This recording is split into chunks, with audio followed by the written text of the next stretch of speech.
that is the program, and I imagine that there might be some questions for me or for my colleagues. John, have you had conversations with the governor or the administration about the timing of this ballot initiative? I can tell you that we briefed both the governor's staff and we briefed the staffs of all four leaders to talk to them about. Did it last week before the petition went out into circulation, and we briefed them. The governor's staff reaction was what? They were appreciative of the fact that we gave them a heads up.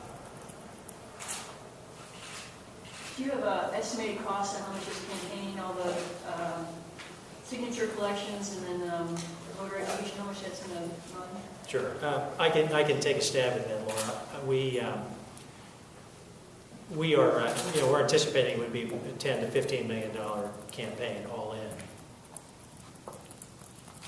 And who's going to fund it?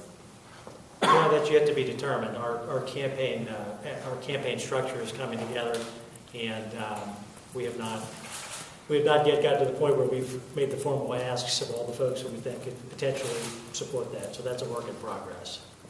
You plan on doing this as a volunteer signature collecting effort, or are you going to hire paid circulators to help get you where you need to be? I believe for this round, for signatures that would be due in December, it'll be a combination of volunteers and paid circulators.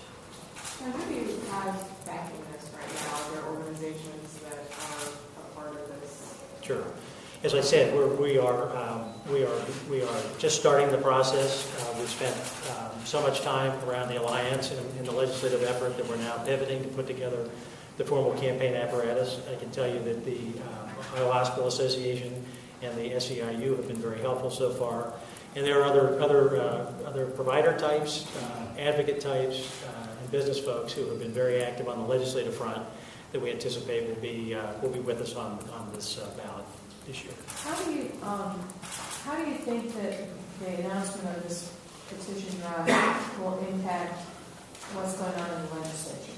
Do you see it as nudging things along, or is your hope that it does that? What do you think the impact will be of legislature? Well, Kathy, as I said earlier, our highest hope and our greatest priority is to have Medicaid expansion authorized in 2013. So, we're hopeful that putting this option on the table makes that more likely to happen. Do you think this puts more pressure on the legislature to act if they're not inclined to? Well, I think you'll need to ask them that question. I mean, the leaders have been briefed about this action. They're acquainted with the process, and they're going to have to test their caucuses and figure out where this fits. I mean, clearly we've seen Senator Burke in the Senate have 3 very good, informative hearings out in 3 different places in Ohio that happened during August.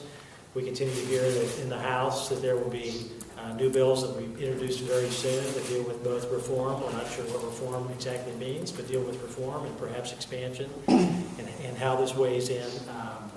I suspect it'll be an element in the considerations and the strategy, but time will tell. Has anybody told you to wait, to give the legislature more time to try and get something done? No. In terms of your strategy, are you waiting for them to act by the end of the year? Would you have to have another round of signatures then? How does the legislative timeline work into what the requirements are for you guys? Sure. Well, and the next phase is assuming that the Attorney General certifies what is being filed today. It would be the first large signature gathering effort, and the law requires that we would need to file a little over 115,000 signatures 10 days before the start of the next legislative session in 2014. I think it's December 27th is the date. So we're going to proceed really in the next couple of days to get the mechanics in order to get that process moving forward.